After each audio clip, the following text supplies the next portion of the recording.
আজই শেষ হচ্ছে ত্রয়োদশ জাতীয় সংসদ নির্বাচনে দলীয় ও স্বতন্ত্র প্রার্থীদের মনোনয়নপত্র সংগ্রহ ও জমা দেওয়ার সময় বিকেল ৫টা পর্যন্ত মনোনয়নপত্র জমা দিতে পারবেন প্রার্থীরা। নিবন্ধন স্থগিত থাকার অংশ নিতে পারবে না আওয়ামী লীগ।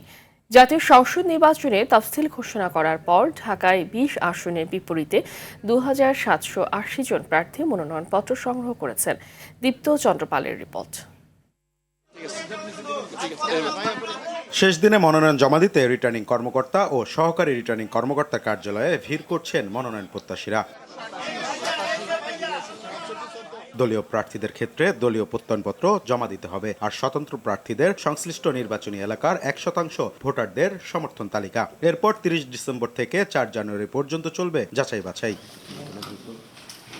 বিভাগীয় কমিশনার কার্যালয়ে শেষ দিনে ঢাকা ১৭ আসনের জন্য বিএনপির ভারপ্রাপ্ত চেয়ারম্যান তারেক রহমানের মনোনয়ন ফর্ম জমা দিয়েছেন চেয়ারপারসনের উপদেষ্টা আব্দুস সালামের নেতৃত্বে ৫ সদস্যের প্রতিনিধি দল। গণতন্ত্রের পথ উত্তরণের জন্য আগামী নির্বাচন সুষ্ঠু হবে বলে প্রত্যাশা করেন তিনি। দেশে গণতন্ত্রকে ফিরে আনার জন্য, দেশে একটি স্থিতিশীল পার্লামেন্টের ডেমোক্রেসি ফিরে পাওয়ার জন্য, দেশকে উন্নয়নের ধারে নিয়ে যাওয়ার জন্য আগামী দিনে তারা দেশনায়ক তারেক রহমানের পক্ষে ঢাকা ১৭ ধানের শীষে ভোট দিয়ে তাকে বিপুল ভোটে নির্বাচিত করবে। ঢাকা ১৪ আসনের মনোনয়নপত্র জমা দিয়েছেন ব্যারিস্টার আরমান। এছাড়াও বিভিন্ন আসনে বিপ্লবী ওয়ার্কার্স পার্টির প্রার্থীসহ হেভিওয়েট প্রার্থীরাও মনোনয়ন জমা দিয়েছেন। নির্বাচনের কালো টাকা, প্রশাসনিক ম্যানিপুলেশন এবং নানা ধরনের সন্ত্রাস, এটা এখনো পর্যন্ত তার কিছু ঝুঁকি আছে।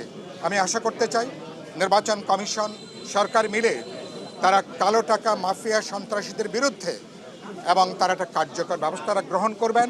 সবাইকে আহ্বান জানাচ্ছি, সময় এসছে আরও একবার কাঁধে কাঁধ মিলিয়ে, হাতে হাত মিলিয়ে জুলাই সনদের আক্ষরিক বাস্তবায়নের সংগ্রাম। ১২ তারিখের নির্বাচনকে ঘিরে মানুষের ভিতরে যে উৎসাহ উদ্দীপন আমরা দেখছি, আমি মনে করি কোনো অপশক্তি সেই স্রোতের কাছে পাত্তা পাবে না। একটি সুন্দর নিরাপদ বাসযোগ্য ঢাকা ৪ করার জন্য আমি নির্বাচনে অংশ নিচ্ছি। রিটার্নিং কর্মকর্তা জানান, আচরণবিধি মেনে প্রার্থীরা মনোনয়ন জমা দিয়েছে। আচরণবিধি লঙ্ঘন হলে কঠোর ব্যবস্থা নেওয়ার হুঁশিয়ারি দেন তিনি। আপনারা জানেন যে প্রত্যেকটা আসনের জন্য আমরা 2 জন করে এক্সিকিউটিভ ম্যাজিস্ট্রেট দেওয়া আছে এবং ইলেকটোরাল ইনকোয়ারি কমিটির যারা আছেন, একজন যুগ্ম জেলা জজের নেতৃত্বে ইনকোয়ারি কমিটি আছে, ইলেকটোরাল ইনকোয়ারি কমিটি, তারাও মাঠে কাজ করছেন। আমরা যদি এমন কিছু পাই অবশ্যই তাদের, এবং যদি আমাদের কনফিউশন থাকে আমরা ইলেকটোরাল ইনকোয়ারি কমিটিতে সেটা রেফার করতে পারব। ২১শে জানুয়ারি প্রতীক বরাদ্দের পর প্রার্থীরা প্রচার চালাতে পারবেন, চলবে ১০ ফেব্রুয়ারি পর্যন্ত। আর সারা দেশে ৩০০ আসনে ভোট অনুষ্ঠিত হবে ১২ই ফেব্রুয়ারি।